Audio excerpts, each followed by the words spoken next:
یہ جو سودی نظام اس وقت دنیا میں چل رہا ہے اس کو خدا کے علاوہ کوئی بھی ناپسند نہیں کرتا, اس کو صرف اللہ ہے جو ناپسند کرتا ہے, صرف اللہ ہے.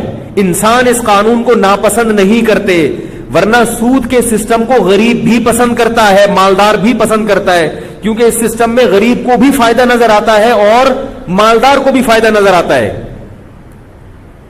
یہ جو مولوی لوگ اس کے خلاف اتنا چیختے ہیں, یہ اس لیے نہیں کہ مولویوں کو یہ سسٹم ناپسند ہے, مولوی بھی چاہتے ہیں بینک میں پیسہ رکھو اور سود کما کے گھر بیٹھے کھاؤ.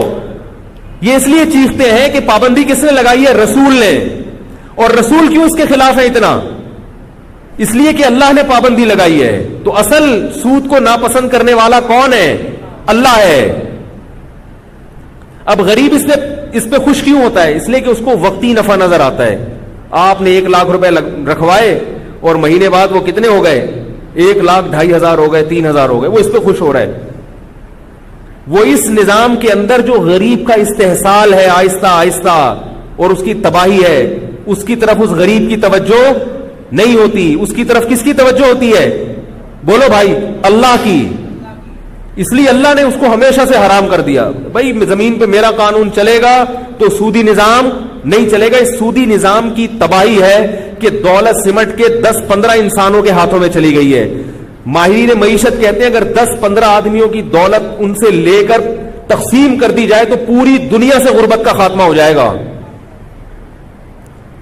میرا ایک بیان ہے اسلام کا نظام معیشت, وہ کبھی آپ یوٹیوب پہ سرچ کر کے سنیں. میں تھوڑا سا اس کی طرف روشنی ڈالتا ہوں معمولی سی. یہ 4 سفیروں والی مثال رہ نہ جائے, یہ آپ اس کی طرح گچی پکڑ کے رکھیں.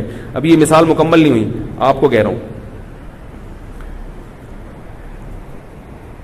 یہ جو ہم بینکوں میں پیسہ رکھتے ہیں نا, سود لیتے ہیں اس پہ کہ 1,00,000 روپے کا ہمیں کتنا ملے گا. آج کل ریٹ کیا چل رہا ہے؟ 2% چل رہا ہے. کتنا چل رہا ہے؟ میرا خیال ہے اور کم کر دیا ان لوگوں نے. چلو 2% لگا لو, 1,00,000 پہ 2,000 مل رہا ہے. غریب آدمی خوش ہوتا ہے میں نے 1,00,000 روپے رکھے اور اگلے مہینے مجھے بیٹھے بیٹھے فری میں کچھ کیے بغیر 2,000 روپے مل گئے. یہ دنیا کے بڑے بڑے ماہرین الو بنا رہے ہیں آپ کو, غریب کو الو بنایا جا رہا ہے. ہوتا کیا ہے کہ جو بڑی بڑی کمپنیاں ہیں, صابن بنانے والی کمپنیاں, ڈبل روٹی بنانے والی کمپنیاں, آپ کو پتا ہے کہ جتنی بڑی بڑی کمپنیاں جو مارکیٹ میں اپنی پروڈکٹ پھینکتی ہیں ان کو پیسہ چاہیے ہوتا ہے. وہ پیسہ کہاں سے لیتی ہیں؟ بولو بھائی, بینک سے. وہ ان کی خون پسینے کی کمائی نہیں ہوتی, وہ فری پھوکٹ میں بیٹھے بیٹھے ان کو کہاں سے ملتا ہے؟ وہ بینک سے ملتا ہے. یہیں سے توازن خراب ہونا شروع. بیٹھے بیٹھے آپ کے ہاتھ میں بیٹھے بیٹھے اتنی بڑی رقم آئے گی تو ظاہر ہے معیشت کا نظام کیا ہوگا؟ اس سے خراب ہوگا. چند ہاتھوں میں دولت سمٹنا شروع. اب ہوتا کیا ہے, مثال کے طور پر ایک بریڈ بنانے والی کمپنی کی میں مثال دیتا ہوں, ڈبل روٹی بنانے والی کمپنی کی مثال دیتا ہوں. اس نے بینک سے قرضہ اٹھایا. بینک نے اس سے جو ریٹ طے کیا 1,00,000 پہ 4,000. ایک مثال دے رہا ہوں, مجھے نہیں پتا کہ جو ہے نا وہ KIBR کیا چل رہا ہے آج کل, کراچی انٹر بینک جو ایک ریٹ ہوتا ہے, لندن کا کیا ہے, کراچی کا, مجھے بھی اس وقت معلوم نہیں ہے. فرض کر لے کہ 1,00,000 پہ 4,000 جو ہے نا بینک نے اس تاجر ان کمپنی سے کیا لیا؟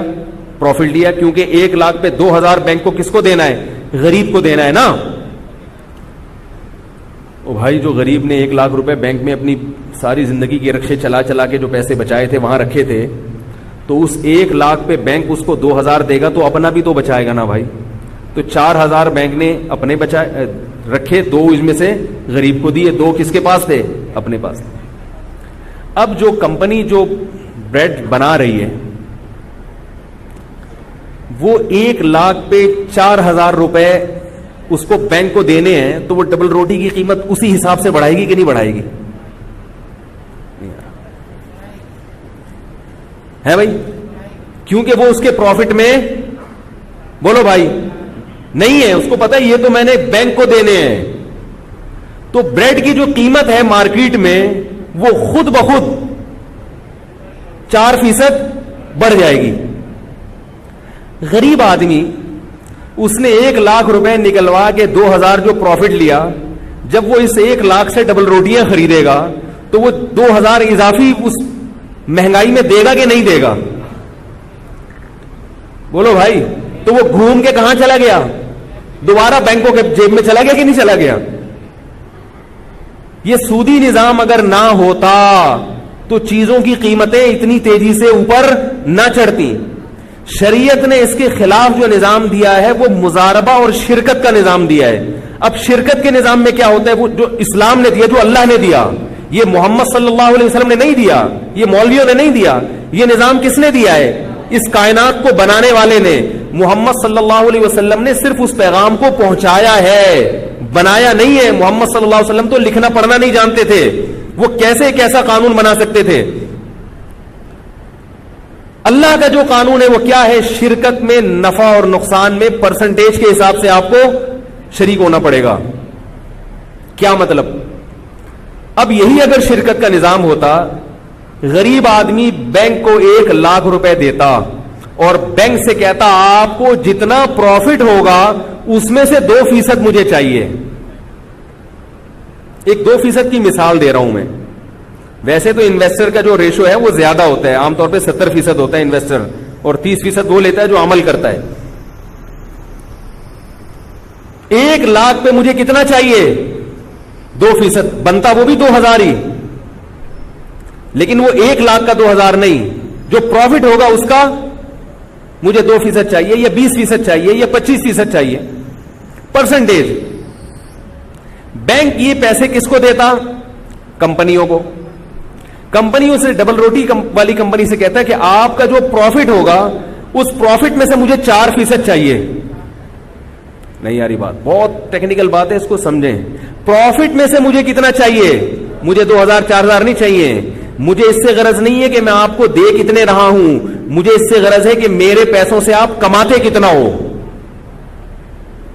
ہم جو آپ کو 1 کروڑ کا قرضہ دے رہے ہیں، اس 1 کروڑ پہ آپ جتنے کماؤ گے اس میں سے 4% ہمارے اور 96% تمہارے. نہیں یاری بات.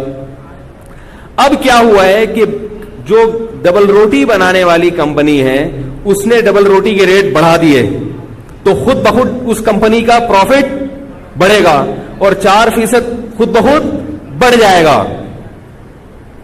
بینک کا نفع خود بخود بڑھے گا، اور بینک کا نفع بڑھے گا تو بینک کو جس نے قرضہ دیا ہے اس کا نفع خود بخود.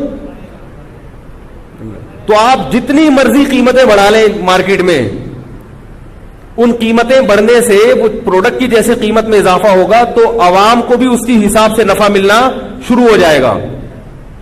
سودی نظام میں آپ رقم دے کے بھول جاتے ہو، آپ نہیں دیکھتے کہ میرے اس پیسے سے کون کتنا کتنا کما رہا ہے. آپ کو 2 نوالے 2 چونی اٹھنیاں پکڑا کے بینک خوش ہو جاتے ہیں، آپ کو مطمئن کر دیتے ہیں مزے کرو. اور بینکرز کیا کرتے ہیں؟ وہ کچھ بھی نہیں کر رہے، وہ صرف ادھر سے پیسہ اٹھایا ادھر دیا، ادھر سے اتنے لیے ادھر سے اتنے دیے، اور بیٹھ کے نوٹ گنتے ہیں بیٹھ کے. وہ کسی قسم کا رسک لینے کے لیے تیار نہیں ہوتے. یہ غیر فطری نظام ہے دولت کی ریل پیل کا. قرآن نے زکوٰۃ کا اور صدقہ فطر کا اور مال غنیمت کی تقسیم کا جو فلسفہ بیان کیا، کئی لا یکون دولتم بین الاغنیاء منکم، اللہ چاہتے ہیں کہ دولت چند ہاتھوں میں سمٹ کے نہ رہ جائے. تو جیسے صدقات و خیرات سے دولت تقسیم ہوتی ہے، ابھی قربانی ہوئی نا، کتنی تقسیم ہوئی ہے دولت. 1 ارب روپے کا کاروبار ہوا ہے صرف کراچی میں. تو اس کاروبار سے غریبوں کے چولہے جلے کہ نہیں جلے ہیں؟ دولت مندوں کی جیب سے پیسہ نکل کے گیا ہے، اور غریبوں کی جو بھینسیں گائے پالنے والے لوگ ہیں ان کی جیبوں میں گیا ہے. اور گوشت کتنا تقسیم ہوا غربا اور مساکین میں. یہ مولویوں کا بنایا ہوا قانون نہیں ہے، یہ کس کا بنایا ہوا قانون ہے؟ اللہ کا. اور سود بالکل اس کے اپوزٹ ہے. سود کیا کرتا ہے؟ دولت کو سمیٹ کر چند ہاتھوں میں لے آتا ہے.